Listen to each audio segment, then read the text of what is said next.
So pretty much before we start, man, we just have a little ritual. So we just need your social security, all your bank account information.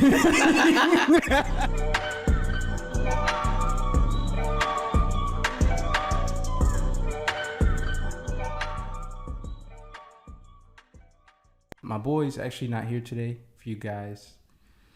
He actually is off the podcast. We had a big falling out. Screw you, man. Nah, I'm playing. He's actually out of town right now on some personal business, but we're still continuing the podcast. Hope everything's good with him. But yeah, I actually brought on my manager for this one, man. He's a super cool dude, super down to earth, and I know he's about to move, so I was like, we gotta have you on, man. But yeah, man, why don't you introduce yourself? What do you do? What's going on? Where you from? Well, again, thanks for having me, man. It's just a pleasure for me to be here. My name is David Rivera. I actually have a middle name that actually only my family knows about that. But yeah, I do have a middle name. Okay. So my closest family, they call me by that name, not by David. So my middle name is Elias. Wow. Yeah, David Elias Rivera, yeah. Yeah, so that's I seen it in when I was doing dispatch, and it was, like you're on the schedule. Yeah. I was like, wow. So yeah, that's my middle name, but that's another story. Pretty much, I was born and raised in Puerto Rico. Probably until it was 2017. That's when I actually moved up to Florida. Back in Puerto Rico, I was more into the fitness industry. But before that, I'll say I work in every type of work, like construction, as a janitor for a big store. And then when I was around 19, that's when I actually get into the fitness, like real serious. I was already working out before, but that's when I actually noticed I could actually help more people by doing that. So I got my license, and I actually had a pretty successful career as a personal trainer back in Puerto Rico. Worked for several gyms around Puerto Rico, and then I opened my own gym. I had that gym for probably over 2 years. It was very successful, and that's when the Hurricane Maria hit Puerto Rico, and I ended up here in Florida. Started here in Florida. I was actually trying to get into the fitness industry, but over here the business is a little bit different. Unless you have your own place, it's definitely not worth it. So I started working at the UPS store, downtown area, customer service. A little bit crazy, yeah. I have a lot of stories. Like taking calls and stuff? Yeah, I was actually packaging, like, you want to ship something? Yeah, I want to ship this. I want this box. Some people were trying to ship alcohol. Of course, you cannot do that. Oh, yeah. So, yeah, it was pretty crazy, but it was good for me because it helped me develop a little bit more my English in terms of having conversation with people. Because at that point, I knew how to read it, write it, but that was just, another step in that process. So while I was working at that store, that's when actually Amazon landed the DSP program. And I started seeing those branded delivery vehicles because they actually deliver package to the UPS store for people that hold mailboxes over there. And one day I just started asking that guy, hey, like, how can I be a driver? And that's how my story with Amazon started, as a driver. That was 5 years ago now. That's crazy, man. Yeah. 5 years ago. And you said you came here 6 years ago. Yeah, 2017, yeah. So, like, your Hurricane Maria, like, destroyed like everything. It was... Yeah, Hurricane Maria, like, in Puerto Rico, we're very used to having hurricane storms. But Hurricane Maria is just the worst hurricane that hit the island. Like, people that was actually from Puerto Rico living in the United States, there was no type of communication for a couple of days. So they didn't know if we were alive or not. I remember at that time, I actually stayed that night at my gym. I slept over there. The reason for that is my oldest daughter, she lives like probably 15 minutes away from where I used to have my gym. and then my hometown Monabo is a little bit. I'll say it's pretty bad whenever it starts raining. Like there's no way to just go out from that town. Like both main roads that they usually get, flooded. So that's why I stay over there. And it actually took me a whole day to get to see my daughter because it was everything so bad, like trees all around, electric cables. It was just craziness. It actually, when you start seeing the mountains, it actually seemed like a nuclear bomb is just landed in Puerto Rico. Just like that, man. Just like that. Holy crap, it was pretty crazy. But I remember I actually went to see my daughter. It took me actually 3 days to finally see my parents. 3 days, and usually it's a 20-minute drive. It took me 3 days. Like there was no way to get in there. I finally went see my parents, and a lot of towns in Puerto Rico they were without electricity for over a year. So it was pretty hectic. Yeah. Jeez, man. Yeah. I mean, I've never really been through like anything like that, but I know like, that probably changed your perspective on everything. You said like you got to get out of here essentially after that. Yeah.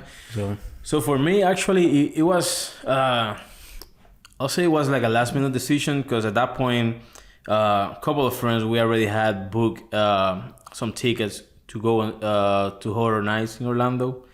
So Hurricane Maria was September, so I said, man, there's nothing to do here in Puerto Rico. I'll just go to the Horror Night. I'll probably stay for a couple months and then I come back. So we went to the Horror Nights. I stayed for a couple of weeks. Then at that time, my girlfriend, that today she's my wife, my boss too. So she told me, hey, I'm gonna stay here. I'm not going back to Puerto Rico. It's like, what? Shit. Like what? So it was a lot of stuff going through my mind because at that point, everything was closed, but I had a business in Puerto Rico. I had my own gym. And then she's telling me, I'm staying here. I'm not going back to Puerto Rico because I don't have a job right now. It's like, shit. Like, I definitely get that part. So it was either going back to Puerto Rico and leave her or just make a decision and stay. Like, she never asked for that, but I just took that decision. It's like, because every time in Puerto Rico, I was always saying, one day, I would love to just move to United States. Like, it doesn't matter which state. So at that point, I said, you know what? I think this is the time. Let's do it. So I actually went back to Puerto Rico, sell all the gym equipment, close the place, send my car from Puerto Rico over here, and just start a new life. Wow, man. Yeah, everything from scratch.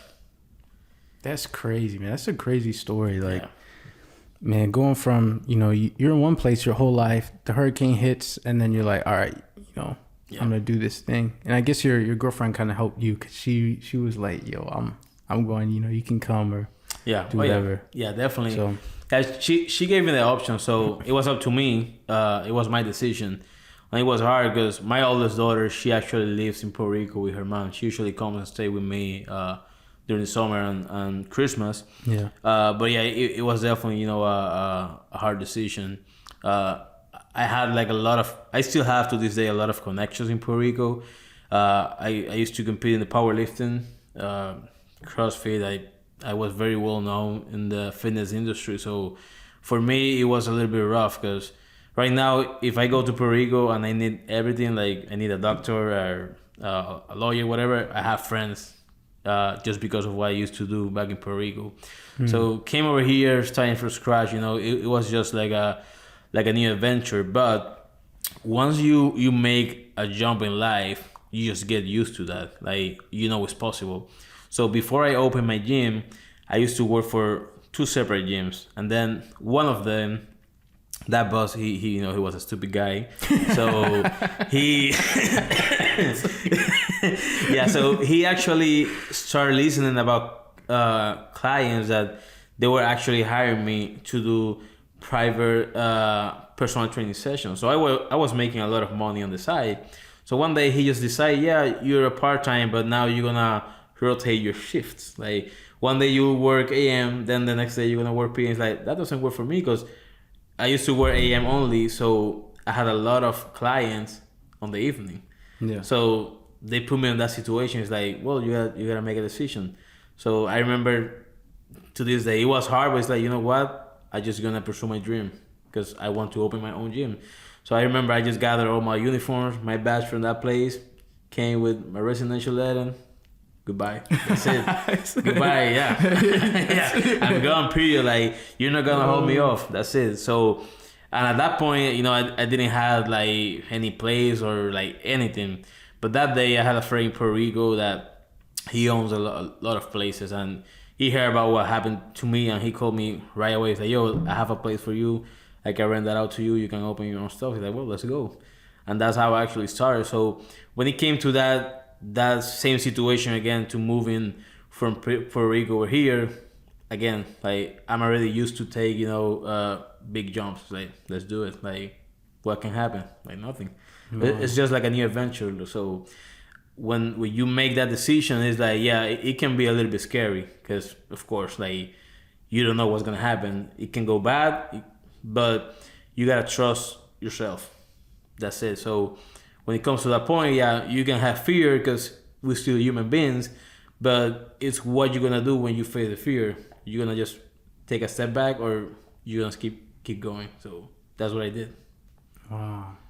Yeah, man, that's good. Like, there was so much stuff that you said that was really good. Like, even what you just said about like being afraid of taking the jump.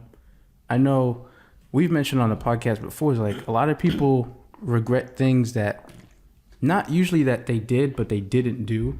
So if you're always thinking about, I wish I, talked to that girl, or, I wish I started that business or whatever, like, I feel like it's worth the risk. Yeah, I feel like it's worth, you fail, but you learn from it. Yep. And at least from your experience, like, it's helped every single time. And like the last 6 or 10 years, I guess, I don't remember when you started your gym business. Yeah, well, it was way over 10 years. Yeah. Right. So to this day, I still have clients online. Like, to train. Yeah. I cannot go to a physical session, but yeah, I still have clients online. Like, I still do that on the side. That's awesome, man. Yeah. Yo, man. Humble beginnings, man. From Puerto Rico, U.S. And now, like, you're about to be, you've already been a full business owner with the gym business, but now, you're opening up your own DSP. That's right. In Maryland, man. And for the people that don't know, it's like, it's always kind of hard to explain to people. Like, it's like a mini Amazon, in the sense where it's like you're just in charge of, your set amount of drivers and things like that. But I think that's, amazing, man. Yeah. What you've been, putting in the work for the last 6 years, working as a driver, working under, are the boss. So yeah, it's definitely, and going back a little bit back in my life in Puerto Rico, like, I come from real humble beginning. Like, it was just my dad, rest in peace right now, my mom. I have a brother, and we have this small house in Puerto Rico. It's on top of the mountain, but nice view because we have the beach is just in front, so it's really nice. But yeah, I have a lot of stories, in terms of having economic struggles. My dad, he was a pastor, so I actually he always told me that whatever I was doing in life, just make sure you're doing that as to the Lord, because that's the only way you're gonna do things with excellence. So every time I had a job or every time I had a position, doesn't matter how big or how small, I was making sure I was doing that as to the Lord, just with excellence. That's it. And you never know who's actually watching you when you're doing some stuff. Like, there's many employees that you may walk, into your area of work. You see a paper in the floor. You can take the decision of leaving the floor, and you're just a regular employee. Or you can just go ahead and say, you know what, I want my area clean. I'll throw that in the trash. So those small stuff, like, you never know who's actually looking at you, and that's how leaders start, developing themselves with small stuff. That's good, man. Like, you don't only, like, we say, like, small steps are better than no steps. Yep. And like, I feel like that goes across anything. Just like that little stuff. Somebody might see, like, oh wow, he's doing this. Man, maybe I'll give you some extra work, and it ends up, becoming a manager or whatever. Yeah. Man, sometimes all it takes is saying hi to that one girl, at the gym. Like, boom, boom, That's bang, true. That's true. bro. Everything happened, man. Everything happened. Like you never know. You never know when that yo. chance is gonna come. So. Yeah, man, absolutely, man. And that's something big that we also like to talk about in the podcast, man. Just men in general, just trying to be men, trying to take responsibility for their lives, especially their dating life, man. Because there's a lot of men out here who's struggling to find a girl or find a wife too, man. And and going into that, I know you just got married like a few months ago. Yeah. We got married a few months ago, but we've been together for a little bit over 6 years now. Because pretty much our relation start, I'll say probably a few months before the Hurricane Maria hit Puerto Rico. So it was one of those random things that happened, and then suddenly ended up being like really good. I had a couple previous relationships that they were not successful. Hey man, you talking to me, bro? I know, man. I know. But life is all about learning and just become better. That's it. Like you learn from your mistakes. You try to become better. You try to be a better man. And once you find that person, you realize there's nothing else more important than being with that person. Like in my case, I come from a pretty crazy life. Like those times when I had my gym, it was a little bit crazy on that topic, but I was not actually happy because at the end of the day, right now, if you ask me, hey, would you like to go and party and just go get drunk, or would you rather just stay with your wife watching Netflix? Man, I'll take watching Netflix all day. Yo. All day with her, But back in the day, I was all about that that type of life. But I think everything in life is just all about a bigger purpose. So whoever is gonna be, that person for you, she's somewhere waiting for you, man. Like you probably make 20 mistakes before getting to that person, but you'll get there. Yeah, probably, man. I know. I mean, I'm not like super, pressed about it now. I'd probably wait till I'm like your age to really, get into something like long term, just because, how crazy, dating is and things like that too. Yeah. These days things are way different, man. Like things are way different. I actually had a first marriage. I got divorced. That's how my oldest daughter. She's 10 now. So I had my oldest daughter when I was 22 actually. I was very young. And having a kid, it definitely changed your life too, because from that point on you will see life like way different. It's like you have a bigger purpose to fight in life, to do things better. Before that, it's like, fuck it. Like, it's just me. I'm doing everything for me. Whatever, if I am dead tomorrow, I don't care. But when you have kids, it's way different. It's way different because then they're looking at you as an example, and there's a lot of stuff that I did when she was like really small that. Like they're not bad things, but she still remembers stuff. Like, for example, she used to stay with me when she was very little at my parents' house, and then sometimes I was waiting for her she was going to bed to just go out and have fun, whatever. Yeah. And then sometime I was coming back like around 6 a.m. 7 a.m. Wow. And then she still remember to this day that when she was waking up, she was alone. I was just arriving. Oh, so holy crap. Yeah, wow. There's small stuff, but some of those things is like, if I could go back, I would not do that. But yeah, they're done, and you learn, and that's it. But when it becomes when we go about dating and stuff like that, something that I actually learned that I'll say is very important for me is that in Puerto Rico, we have a word for those type of guys, because there's this type of guys that they go out and they see a girl and they try to, hey, let me buy you a drink. So like, don't do that. Don't do that. Don't do that. That's it. Yeah. Don't do that. You know what? First of all, like, they could actually buy me a drink. Yo, I've actually done that before. Yeah.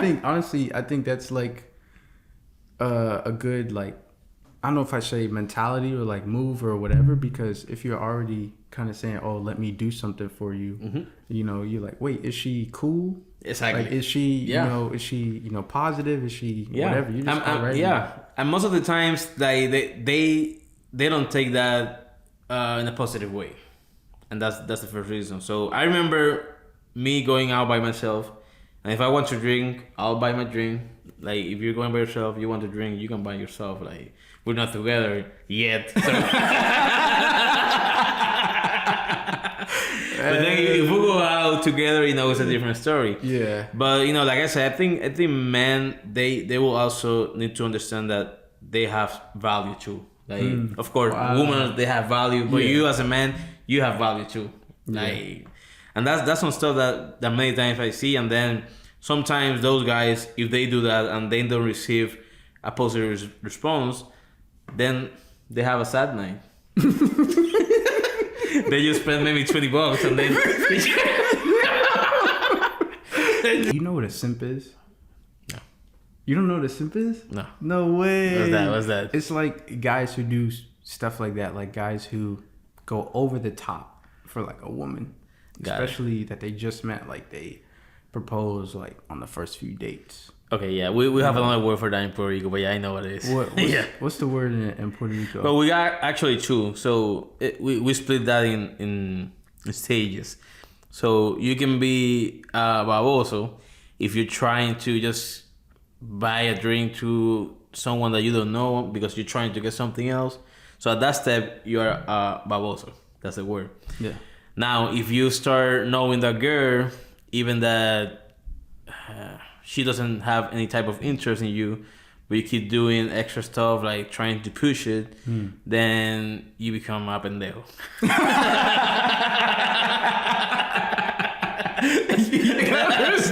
I've heard of that word before. Yeah. So that's you know those are the stages, you know, on that part, but yeah. Oh, like I think that it's just like a huge thing. Like here now, like so many guys who are doing things for women that just don't care about them or like show like very little interest. And I think that's natural. And like I see it again, every man, maybe when you're young and you do that to a girl because you just don't really know, you know, like, oh, you know, let me chase after this girl because of Disney or whatever. Yeah. But after a while, you're like, once you know your value, you're like, okay, she doesn't like me. You know, I'm gonna like step back. Yep. Things like that. Yeah. So something that I learned is that I think men they should change their focus, because having a woman is important, but sometimes they're just waiting for a guy that is actually focused on their personal growth. So when you focus on yourself, you know, they will come. They'll come. That's it. But if you just focus on trying to get a girl, like they'll see that's all you're trying to do. So. Yeah, it's kind of weird. Like when you don't focus on them, you get them. But if you do focus on them, you know, they're not there. Yeah. So yeah. It's a little bit crazy. Like back in the day, in Puerto Rico, I don't feel proud about this, but we call that like a player. So back in Puerto Rico, I was more like a player. Like I had, you know, a couple of stuff around. And like I said, back in the day, it was cool. It was just all about adrenaline, but you're not happy actually, because that's it. You're not happy. You're just playing with this girl and the other one, and just going back and forth, trying not to be catched, which is a little bit crazy. But right now, like I will not change a Netflix movie and pizza at my home with my wife for anything, bro. Like for anything. That's happiness for me. Wow. Yeah. Damn. That's crazy, man. Because like a lot of, like, you know, rappers and stuff talk about the life and, oh, you know, with this girl, you know, no bitch, you know, things like that, you know, and, you know, but like hearing it from you, like you weren't even that happy, especially not as you are now. Yeah, not at all, man, not at all. Like you just wasting a lot of time that the end of that type of life is nothing. It's just being alone. So for me, you know, I wasn't happy, and right now, I remember when I was a kid, and I always hear my father, you know, saying that he was happy just being home. That's it. And as a kid, you know, you want to go out, and when you start, you know, being a little bit older, all you want to do is just go out, do some stuff. But now I'm actually start to understand why he was saying that, and it's just there's nothing more important than family, and your family is those person that are gonna be close to you under the same ceiling. Those are your real family. It's just who's gonna be your wife, your kids, and once you have that, man, like there's nothing better than just being with them. That's it. My SpongeBob pajamas. That's it, man. That's happiness, man. That's happiness. Yeah. Yo. So you think that like marriage is still like worth it today? Oh yeah, yeah. But you gotta have commitment because that doesn't mean that it's gonna be easy, right?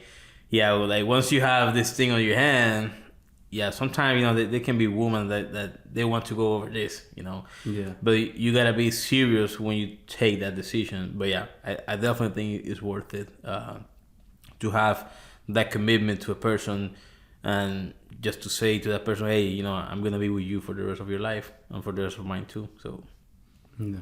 yeah, Yeah, that's good, man. I know. I think it's because your mom and dad were like they were together. yeah, Like yeah. I actually had that blessing. I know many people they don't, but I had that blessing of having them together. Their marriage was for over 40 years. And I know they were not perfect, but I cannot recall any moment that they had a bad disagreement. Like they never argued like at all. Like they had like I actually saw my dad from the first time I recall to the last time. Like he was a gentleman. Like every time my mom was about to go into the car, like he would just go and open the door for her.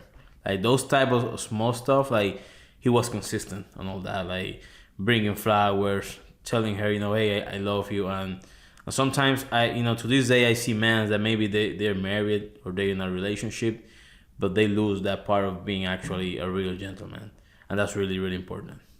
yeah, like they stopped doing the things that they did when they were dating. Exactly.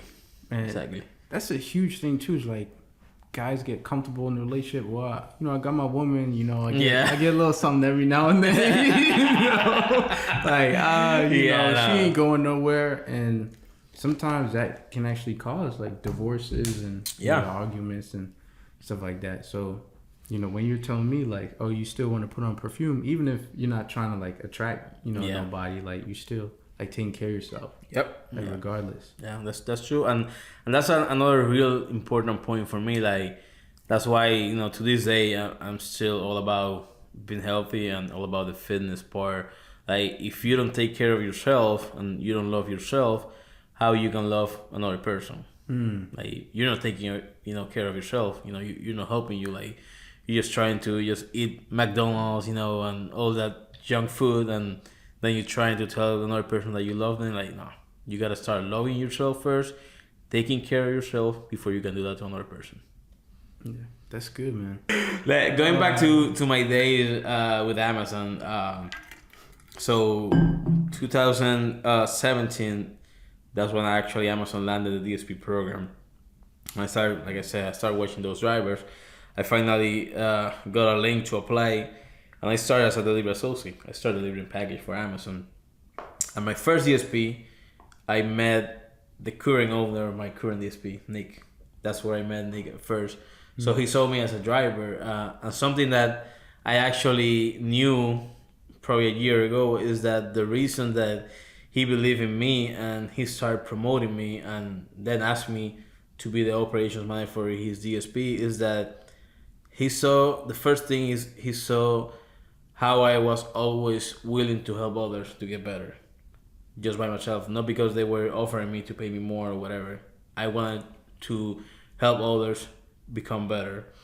Second thing, I was always paying attention. Whenever they were running a stand-up meeting, I was the only one actually always paying attention.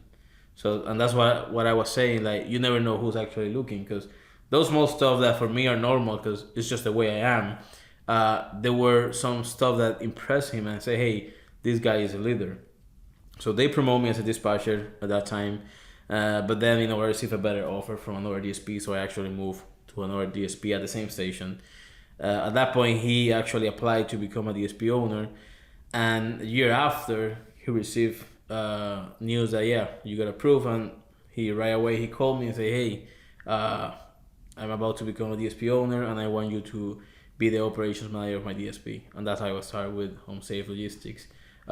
Everything from scratch, from hiring, hiring you and hiring all the drivers, managing the whole company, till now having this big opportunity of opening my own DSP. Wow, man. Yeah. I mean, obviously, you're a great hiring manager. You only hire the best, man. You hired, an amazing guy.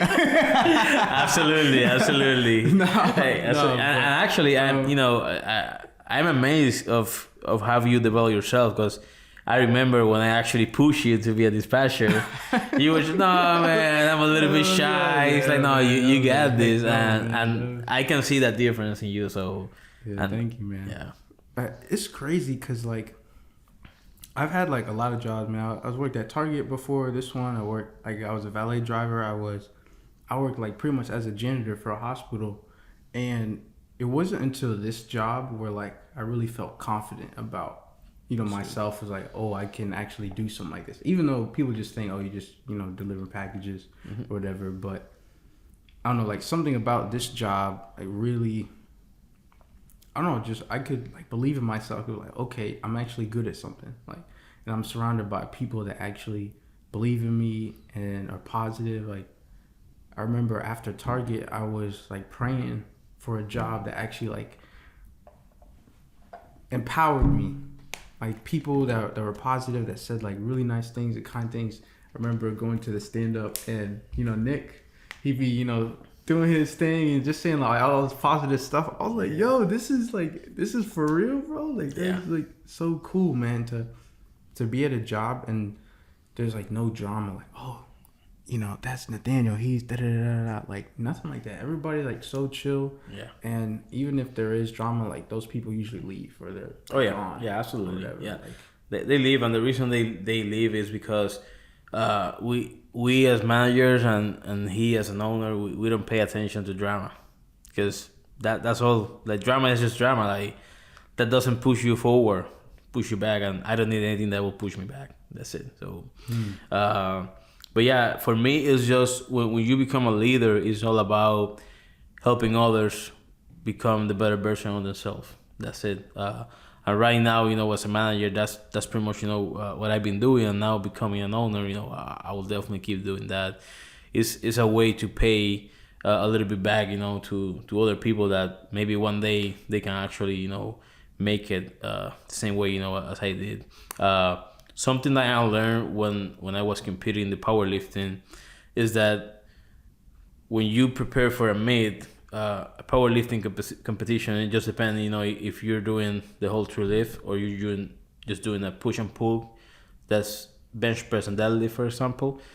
You only have 3 chances to establish the highest weight on the bar. It's just 3 lifts, that's it. If you're doing bench, 3 lifts of bench. If you're doing deadlift, same stuff. But you prepare for months to just go on the platform and just put the highest weight. So when you actually go into the platform, especially for that last lift, you're trying to just go above your max. So let's say my last lift on my preparation was 485, for example, on the deadlift. I want to push 500. So that's the first time I actually put 500 on the bar. But you just going with the mentality I'm gonna do this. You gotta believe in yourself. So as you walk to the platform, yeah, there's a lot of adrenaline, running. But that's the same things that happen in life. There's gonna be things that you think, maybe, if I think too much about this, I'll probably won't do it. But you just gotta go and just grab it and lift it. That's it. Wow, man. He said just grab it and lift it. That's so crazy that I didn't realize that even though you prepare for a certain amount of weight, even when you're up there, you want to do even more than that. Yeah. So do you do that as your first, or do you do that as your third? That's the third, yeah. Because the first one, you want to establish a weight that you can lift easily, or at least for 3 reps. Because what happens is, if you set up the bar, let's say I say, well, my first lift is gonna be 450, I cannot go down. So if I set up an extreme high weight and I don't lift it, I just get disqualified from the competition. So let's say I put 450. First attempt, I can. Second attempt, I can. Third attempt, I can. DQ, you're out. Wow. Yeah. Holy crap. So the first lift, you want to set up a way that you can lift at least 3 times. So that way you're positive that yeah, I can do this even in my my worst day. Then the second lift, you want to establish your max weight that you did in preparation. So let's say I jump from 450 to 485, and then the last lift is just a record for you. You want to establish a record for yourself. So you put an amount that you never tried before, and that's when actually you get adrenaline. You feel the fear like pretty bad. Like oh my gosh. yeah, because some of the people, they go to the platform and they don't even move the bar at all. But it's just all about mentality. Like sometimes it just takes that split second to either believe in yourself, try it for real, or don't try it. Like if I put an amount on the bar and you try to lift it, I can tell if you're really trying or not. Really? Because of my time, as a trainer, I can actually tell. And I had a lot of people that I actually prepared to compete in powerlifting. And sometimes they were trying, it's like, no, I can't. It's like, yeah, you can. Let's take 3 minutes, and you will go back to the bar. And then after that, they actually went and lift the weight. So it's all about the mentality. And same things happen in life. And that's why right now I'm making a big jump. I just moving now to Maryland. I've never been to Maryland. It's gonna be my first time. Yeah. But like I said, like back in Puerto Rico, I make a big jump. Then I make a second big jump, move from Puerto Rico to here. And now I'm just gonna make another one. And maybe in the future I'll make another one too. So you don't get scared of that because you start believing more in yourself and you start believing more on your abilities. Sometimes people are always trying to get counsel from other, or hey, what do you think about this, or what do you think about that? But sometimes your ideas are better than any advice that other people can tell you. Just you need to believe in yourself. Yo, that's amazing, man.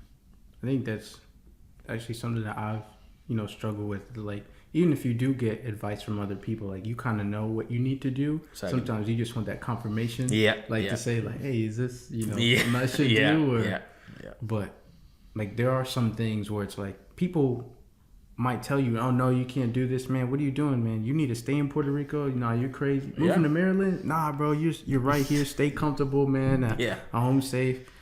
But if you know what you need to do and you believe in yourself, then you absolutely need to make the jump. When I make the first jump, I remember because I was working for 2 global gyms. They were established gym. I worked one gym from 6 a.m. to 11 a.m. and then the other one was from 2 p.m. till 10 p.m. So I was all day working, but I was working for other people. So when I actually made the decision of quitting both gyms and then open my own gym, I had not a single person that actually say, yeah, you can make it. No one.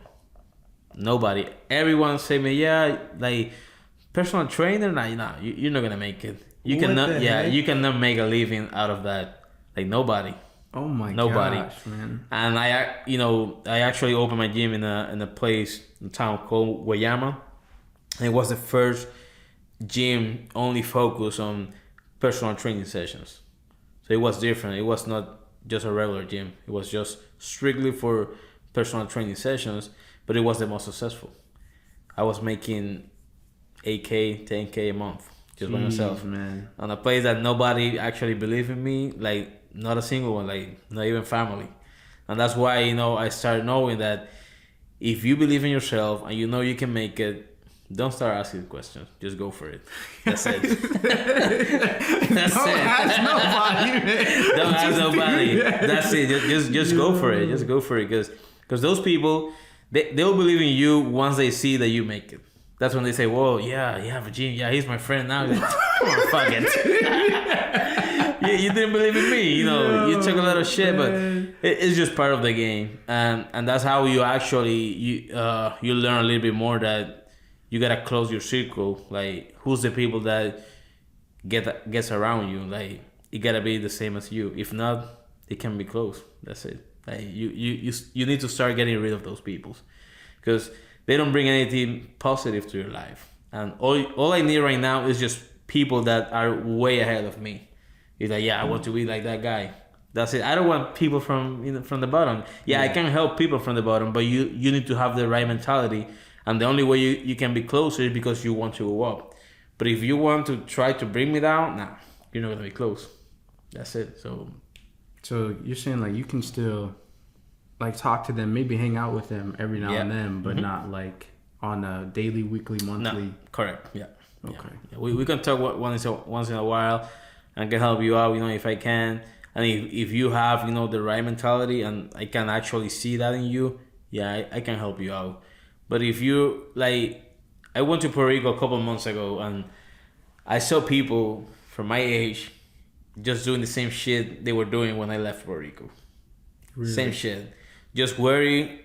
All they worry is just about getting to the weekend to spend $500 paying beers to another girl. No way. And just going back to the same week. All over. It's just a cycle. It's just a cycle. I work the week just thinking about the weekends. I don't think about the weekends. For me, every single day is the same. Like, I don't care if it's a Monday, if it's a Sunday. I'm still hustling. That's it. So those type of people is like, yeah, they will be their whole life just doing the same shit. It's just a cycle. Like they work the week and then they spend a lot of money. They get drunk. They go out and then all over the same week. Like there's no higher goal for them. There's nothing. It's just all about going out in the weekend, taking the same fucking pictures, posting on Instagram with the same people. Like doesn't that get? Because even me right now, I'm kind of like slowing down. Like early in your 20s, always. Absolutely, yeah. After a while, even if I'm not married, I'm kind of like, I don't really want to do that as much anymore.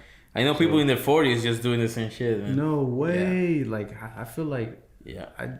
I don't know. I feel like I couldn't do something like that. Yeah, but there's people out like that, and I respect that. Like, if that makes you happy, I'm okay with that. Like, that's your life. But me personally, I want to grow. I want to get better in life. I want to establish something for my family, for my kids, something for them to look up to. So I'm definitely gonna keep working, like nonstop. That's it.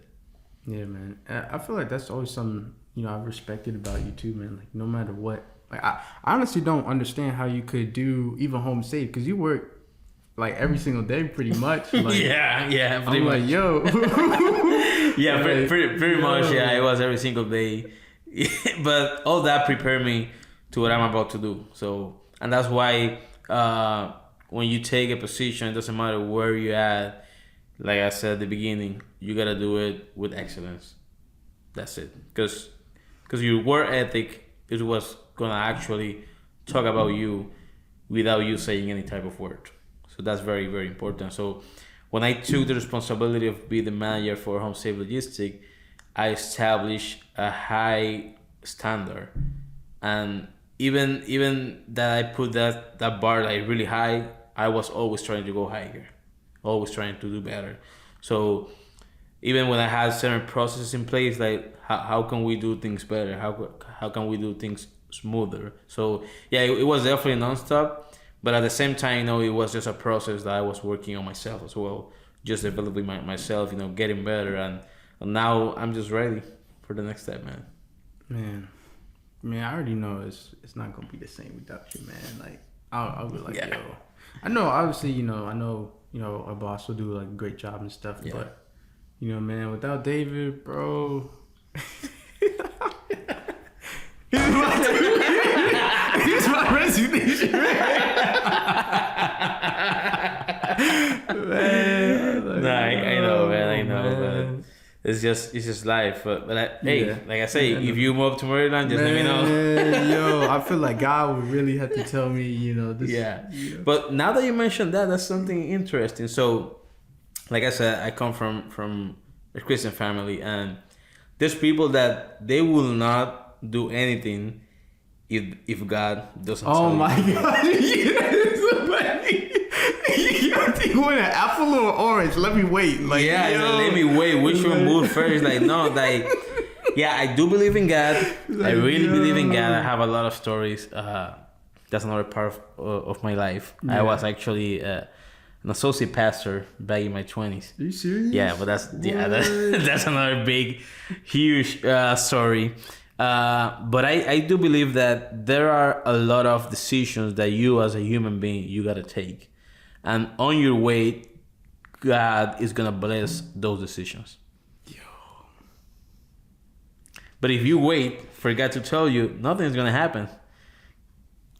Yo, that's 'Cause- crazy, man. I 'cause- feel like that's so true. Yeah. When you go to the Bible, like, if you have faith but you're doing nothing, like, the faith is dead.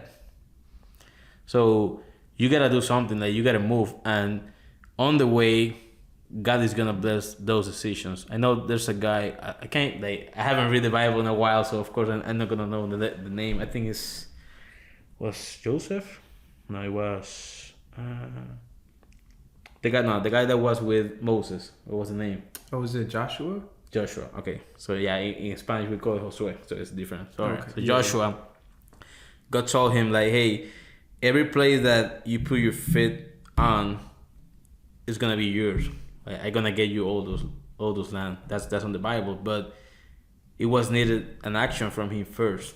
So if he was waiting for God to tell him, hey, what am I supposed to do? Like, nothing will happen. But God told him, no, you walk, and every step that you take, that line is gonna be yours. And same happened, for us. But it's just people just waiting. Yeah, no, I cannot go to US unless God actually tell me, yeah, you can go, or you're supposed to go. No, like, the whole earth, it was God's creation. So even if you want to go to Japan, go to fucking Japan. That's it. Go to fucking Japan. I know God is gonna bless you over there. That's it. Yo, that's so crazy. Cause like even me, cause I hear like in church, like people would say, "Oh, God told me to move to like Ohio or something like that." I'm like, "Oh my gosh, Yeah. yo, that's kind of crazy." Yeah. And I feel like maybe there are like times where He really is putting things in front of you and saying, Yeah. like, do this, but like even now, where I told you, like, I just started like a media company, and my boy's like, "Hey man, you should do this." And I'm like, "Nah, I don't really want to do this, but let me take pictures of you, do some videos for you." And then like, I was even praying. It's like, yo, should I do this? Like, is this something that I should kind of go like in that direction of? And then it's like people are asking Caleb and to ask you like, "Hey man, I'll pay you. You want to do this? You want to do that?" And I'm like, yo, I think this is kind of like the sign of me going in that direction. But I think you're absolutely right, man. Like if you like take the step first, I think God will either bless it or He might stop it too. Yeah. There's been times absolutely. where you're doing something with a girl, you chilling, whatever, bro, and He might put a stop to it. Hey, Yeah. man, this ain't it, bro. This ain't it, bro. This is not for you. Get the hell out of here. Yeah. Oh yeah, but like right now when I look back, cause that's the thing. Like people never like. Sometimes it's good for you to look back. It's good. Why? Because when you look back, you can realize. You know the story about the. Oh my God! How you can say that? In Puerto Rico, there's this famous small picture that probably every single house has, and it's just you can see that two people were walking together on the beach, and then this long like poem about talking God, walking with you. So the only way you can actually notice that is if you look back, because sometimes people don't look back to realize how blessed they were on the path that you take to this day.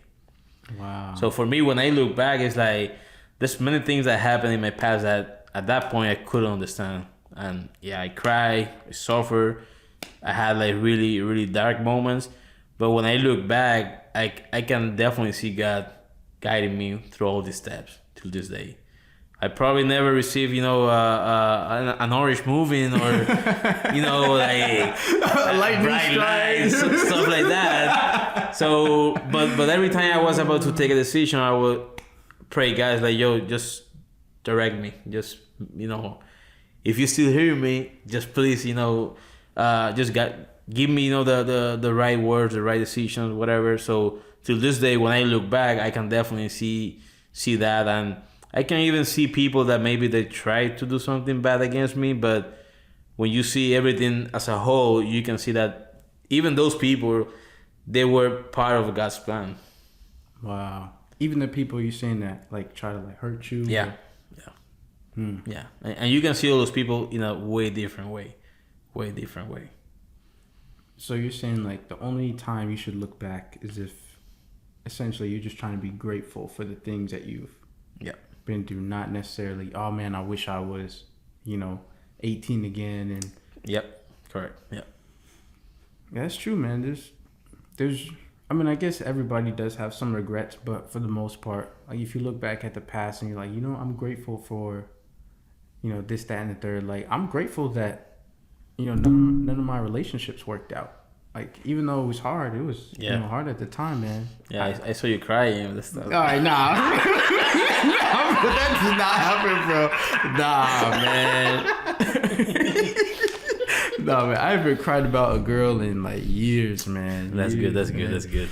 No, but there's the one girl that I did cry for, like, I'll never do this again. But like I remember, man, like I was in a relationship with a girl and I was like, yo, like she's perfect. She got everything, man. I used to love white blonde. So I was like, it's white blonde, bro. She in the church. She doing all this, man. It's perfect. Awesome. And then she hits me with, I think God told me, I need to be single. I was like, word? That's the devil. Yeah, if you hear that now, she Yeah. capping, like, nah, she tripping. But I was like, I was really mad at God for like a long time, man. Because I was like, what do you mean? She was perfect. Why'd you do this? Da, da, da, da. And then like a year later, she completely changed, man. She started like smoking weed and drinking and, being with all these guys. And I was like, I remember like saying like, I'm sorry. Because like I think he really knew like what was going to go on. And I was like, bro, like she just a complete 180 of like her character just changed. And I was like, I'm actually grateful that didn't work out. Yeah, absolutely. Man, if she like cheated on me or something, I would have been like devastated. Wow. I would have been like, because that was before like I kind of knew female nature, I guess. Not saying like they're like bad or anything, but if if a woman is like so traumatized, like she can really like hurt you or like hurt if you're with the wrong person. Oh yeah, absolutely. Yeah. So back in 2019, and this is something that was like really, really rough for me. That was the time that my dad passed away. So 2019, I was already living over here. He actually got sick, was in the hospital for a while. I had actually a ticket booked for the same week, so I said, I'll get there and I'll see him, because he was in the hospital previously a couple of times, years ago. He was always able, to go out. So for me, it was just another of those times. I'm actually grateful that I was always able to show him how much I love him. There's many people that they have family, parents, or whatever, and they don't express themselves. For me, that's very, very important, because once they're gone, that's it. They cannot hear you anymore. At least that's what we know until now. But so 2019, he got worse at the hospital. I actually went straight to the airport, bought a ticket, and I had a 16-hour delay at the Tampa airport. What? Yeah, I usually in the past I had 2 hours, 3 hours, even 4-hour delay, 16-hour delay. So when I finally got into the plane and the plane was about to departure, he actually passed away. But of course, everyone at that point knew that I was going by myself. So my mom told everyone, "Hey, do not call, David, because he's coming. He's by himself." But somebody else in my family knew and didn't knew that actually I was in the plane. So he called me and gave me the news when the plane was already moving to departure. Like that was the moment I received the news. So that was pretty traumatizing, because I couldn't actually even stand up or go to a restroom or anything. I just remember I just grabbed the front chair and squeezed it really hard. And then I said, well, there's nothing else I can do. Like I gotta wait for almost 3 hours until I get to Puerto Rico. I got to Puerto Rico, like all that part from the time I actually arrived to San Juan, Puerto Rico airport. I had actually an hour and a half drive to my house in the southeast part in Puerto Rico. So all that period of time, I can't remember anything. Like I Jeez. was blackout. Yeah. I was fighting, with my mom, help her, through all that process, and after that, that pretty much create anxiety and panic attacks. Like I actually experienced that for a whole year without telling anyone, because coming from the fitness, I'm strong. I think I'm Superman. Yeah. But mental health is something that is really, really important, and it's really, really serious. And many men actually, because they think they're Superman, they don't want to just go and speak about it. But it is important that if you're struggling with that, you gotta talk. 2018, I actually went through that experience, and then after I was already in Puerto Rico, I just tried to be strong for my mom, just to help her out, and I didn't have that time just to let it go and cry properly, and just because you're trying to be Superman. So after that, I just came back to Florida trying to live a normal life, but I started feeling like really bad. Like I was sometimes driving, and out of a sudden I felt my chest, like a pressure, and start feeling scared out of nowhere, like feeling like I was about to crash or stuff like that. And that was every single day, man. Every single day for a whole year. Holy crap. And I didn't want to talk to anyone about that. Not my wife, not my mom, not anyone. Until one day, my mom was actually over here, vacation. It was summer. I was eating sushi. And then suddenly I started feeling like my heart like racing, like pretty bad. It's like, whoa, this is the time. I'm going right now. So I remember I went to the bathroom and put some water on my face, but it was like going off like really bad. I told my wife, hey, I'm feeling really bad right now. And they checked my blood pressure. It was a little bit high, but nothing crazy. But my heart was like, I was in resting position. I was just seated. It was like a heartbeat was like 150, so it was racing really, really bad. And I told her, I think I gotta go to the hospital. So my mom, she's a great woman. She's a woman of God, and of course, I'm his little kid. So she went and she gave me a hug, and she told me like, you gotta forgive yourself, because you were not there when when your dad left. Because I was always regretting that because of that delay, I couldn't make it on time. And before that, I was always, since I moved from Puerto Rico over here, I was every 3 months I was traveling to Puerto Rico just to see him, spend some time with him. Always, I told him how much I love him. So on that part, I don't have any regret, but I always regret that I couldn't get there before. So when she told me that, I just started crying, like, man, like a kid. Like, she knew what was actually going on. So I still went to the doctor, just to make sure everything was fine. They checked me out. Everything was fine. No heart attack, no shit. They let me go, and then my wife called her cousin wife. She's a doctor, and based on what she told her, she said, "Hey, yeah, he's just having anxiety and panic attack, and he's probably going through a depression." When she told me this, like, what? Like, yeah, I do believe in depression because I know a lot of people, they were going through that. I actually helped them through exercise to get better. But like me, like there's no way. Like that can't be me, Yeah. So after that, I said, you know what? I'm gonna call a friend of mine in Puerto Rico that she's a psychologist. So I call her like, yo, like, this is what happened, and the doctor's saying that apparently, I'm depressed, but I'm living a regular life, like. I haven't stopped, doing my stuff. So she started, assessing me and asking me a couple questions. And then she said, yeah, you're going through a really bad depression. Like, many people think that the only way you can be depressed is because you're in a corner of your house without taking a bath for a week. But no, there's people that they seem normal, but they're not. They're struggling. And right now you're struggling. And that's because you never took care of yourself in that part. Now you're having anxiety and panic attacks. So she gave me an exercise, and she told me, like, for the next days, you're gonna, each day at the same time, you're gonna write a letter. The first letter is gonna be for your daughters. Second letter is gonna be for yourself. The third letter is gonna be for your mom. And the last letter is gonna be for your dad. So every evening, I remember I went to the bathroom, just close myself, start crying and writing. And I had to after that I had to actually burn those letters. Of course, the hardest one was to write that letter for my dad. It was like really hard, but all that actually helped me in a way that I can't even explain. Uh, at that point, I say, I have to go back to be myself, because at that point we were actually dealing with COVID as well. I was actually starting as a manager, so it was a lot of pressure, everything going at the same time.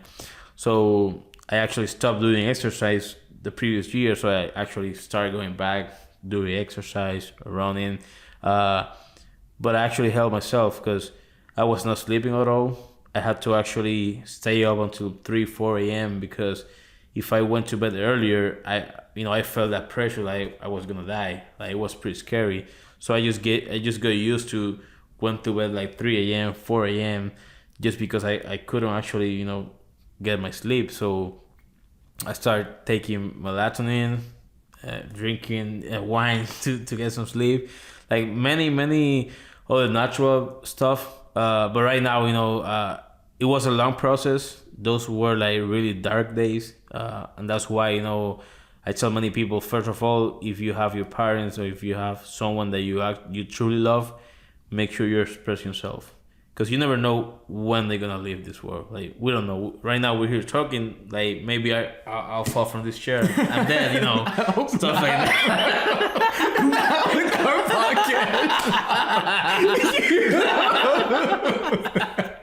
But you know, saying like you never know when's gonna be that last day. And I recall every time I went to Puerto Rico and saw my dad, and I went back to Florida, my phrase was, "Hey dad, I'll see you on my next trip." And hey, I'll see you on my next trip. And that next trip, never happened, because now he took, another trip, to a place that I cannot go yet.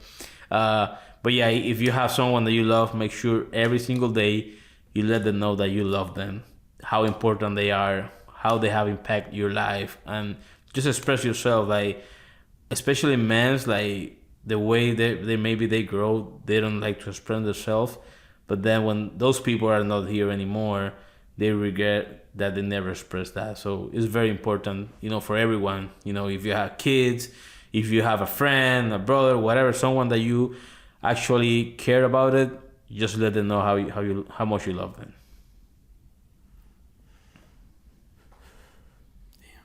Yeah. Hey man, thank you for sharing that. That was really deep, man. Yeah. I can't imagine, what that letter was like. I didn't realize, like, you felt like that when,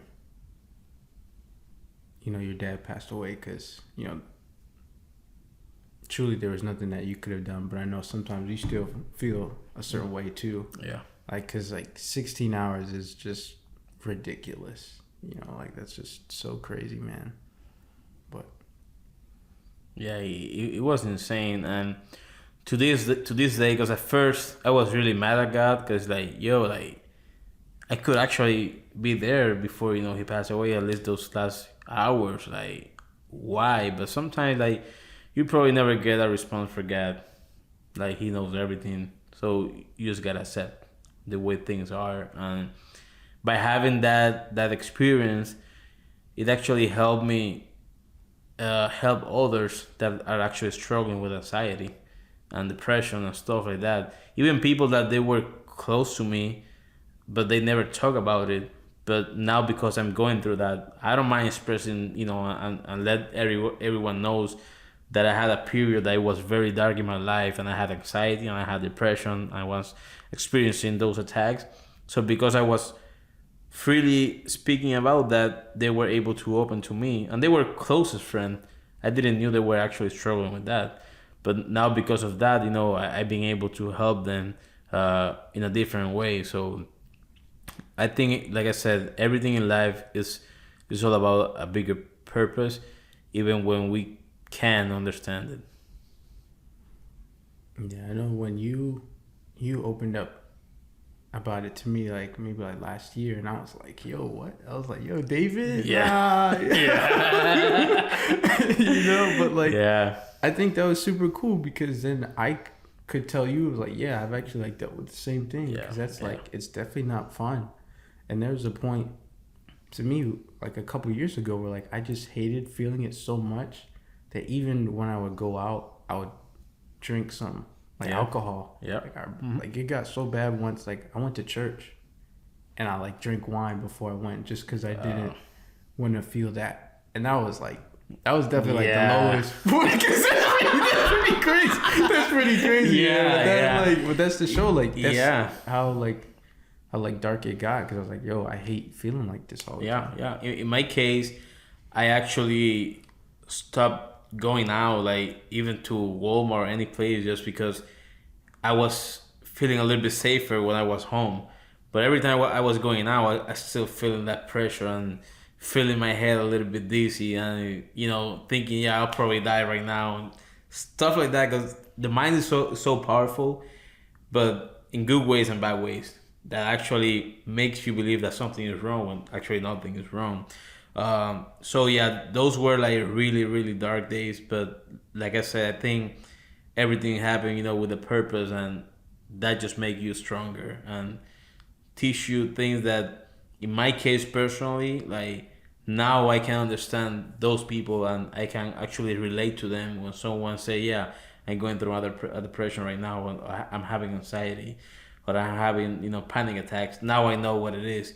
Before, yeah, I could actually hear about it, but it's not the same. When you actually go through that, you can definitely see things in a different way, and you can definitely relate to those people, help them in a different way. And like I said before, like in my case too, I didn't want to feel that way, but there was nothing I could do at that point. So that I know there's many people that are struggling with that, and they feel so bad, and they're trying to get that away. And sometimes your mind is even telling you, yeah, you should just end your life, but that's not the option. Like there's a way to do it. There's even professional people that can definitely help you out with that. Exercise is key. I remember at that point when I was starting to get better, every night I was just going for a walk or just going for a run, but it had to be at night for some reason. That just made me feel more calm, more peaceful. So sometimes at midnight I was just going out for a ride. That's Wow. it. Yeah, going out for a ride on my bike, or just going for a run midnight, and then coming back, take a bath, and then get some sleep. I know like there's a lot less people, around those times too. So, that might have helped. But I know like, yeah, just taking a walk, man, outside, whether at night or like whatever, like that can like really clear your mind too. Absolutely. Yeah, absolutely. So, and how come you were saying like, oh, you got to be Superman and, things like that. Like, I think that's just men in general. Like, you feel like you can't have like emotions or anything. Yeah. Like, nah, man, I'm fine. Like, I'm Gucci, Yeah, and that's wrong. It's just the way society is, and it's been our whole life. Like they think mans are not supposed to. If you're a man, you're not supposed to cry. If you're a man, you're not supposed to have feeling. If you're a man, you're not supposed to go through depression. No, you're still a human being, and you're gonna go through that shit. So if you gotta cry, just cry. That's it. Because if you don't, believe me, based on my experience, it's gonna be worse down the road. So yeah, like if you can't even say those things to like your like best friends, then Exactly. you're always gonna keep that in. It can cause those problems. Oh yeah, absolutely, yeah. You definitely need someone to just talk about it, and even if you don't have a friend to talk, then just go and see some professional on that matter. That's their job, just to listen people. Even if you gotta say some dumb shit, it's just the way you're gonna feel better, But you just gotta talk about it. You just gotta talk about it, because for me, at first it was just stupid. It's like I started feeling like that one day I was driving. It's like, wow, that's weird, because I'm feeling scared of crashing, but like right now I'm at the red light, like I'm like moving, like What? yeah, it was No crazy. way. Yeah, I was just feeling that, but like very real. Like it was real on my mind. It was like I feel the feeling, the adrenaline. So and then that started happening more often. said, yeah, that's the shit is crazy. So you start googling that shit, and all you see is that you have cancer. No, you're about to die. No, yeah, you got 3 days. You got 24 hours. Oh my god. So yeah, man, it's just crazy. Yo. Yeah, no, that's terrible. Yeah. Because I know, like, sometimes, I got an itch on my back. Let me just see what's on Google. And then start saying, like, crazy stuff like cancer and things like that. You got to go to the hospital. You get cancer on your lower back. It's crazy, man. It's crazy. That right now, because the thing is, once you start having it, I guess that's something that probably is going to stay with me the whole life. It's just the way you deal with it. Like, in my case, it doesn't bother me at all because now you have mechanisms, to deal with it. But sometimes to this day, like yesterday I had like a toothache a little bit. It's like, is that like maybe a wisdom tooth or whatever? So let me check Google. It's like, yeah, you probably have cancer. Oh my god! You're like, okay, Google, thank you for nothing. You closed it. Yeah, let's close it. No, man. Oh man. No, that's crazy. Yeah. Yeah, you gotta be careful. Yeah, man. Yeah. Yeah, but mental health is as important as everything, in your human body, and you gotta take care of that as well.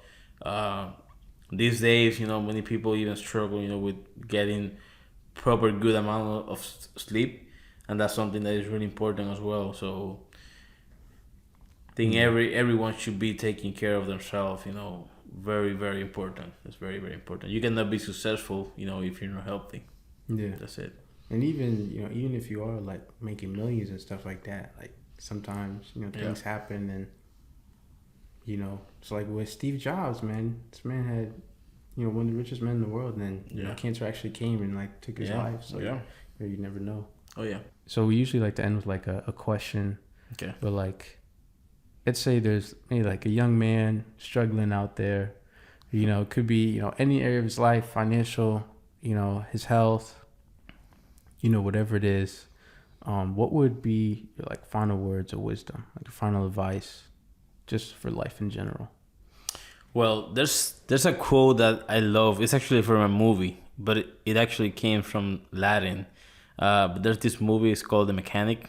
It's a really good movie. Yeah, it's Jason Statham. Yeah. But then in that movie, his gun has a phrase that says, "Victory loves preparation." So that for me, I knew that phrase back from another book that I read, and they had that phrase in Latin. But pretty much that is all about life. Like if you're young and you're, even if you're struggling at any point of your life, it can be financially, it can be, getting a woman or whatever, getting a job, just believe in yourself. Be patient. There's going to be a lot of no in your life. Like there's many people that is going to say, hey, no, this is not your opportunity. They're gonna deny it to you, but not because you have a negative situation that means that's the end. No, it's just a learning process. You're gonna become better. Just believe in yourself, trust in yourself, learn, and just keep going non-stop. Same as when you're lifting a deadlift, you don't stop because you want to make it. Wow, thank you, man. Yo, thanks for having me, man. Yo, you're smart, man. Like, you're 34 now, 34, man. Okay, yeah. 34, I'm getting old. Like, nah, maybe once you're like 40 or 50. Yeah, But even then, like, the fact that, a boy is 62 and still looking amazing. Yeah. This man's still, going after it, which is, phenomenal. So it's like, I remember you said, like, your dad was still going after it, even at like 80 something. So I don't think you're gonna stop anytime soon, man. No, man, no. and that's the right mentality. Like you still when you're dead, that's it. But if you're still alive, you gotta keep going. And same you do in the gym, do that on life, do that with your family, do that in your relationship. You just never stop. That's it. Like do everything with passion, do everything with excellence. That's it. Wow. Real talk, man. Thank you. Thank you for having me, man. For sure, man. So, does that mean, like, you think you'll still be having sex at, like, 80? Of course, man. That's the goal.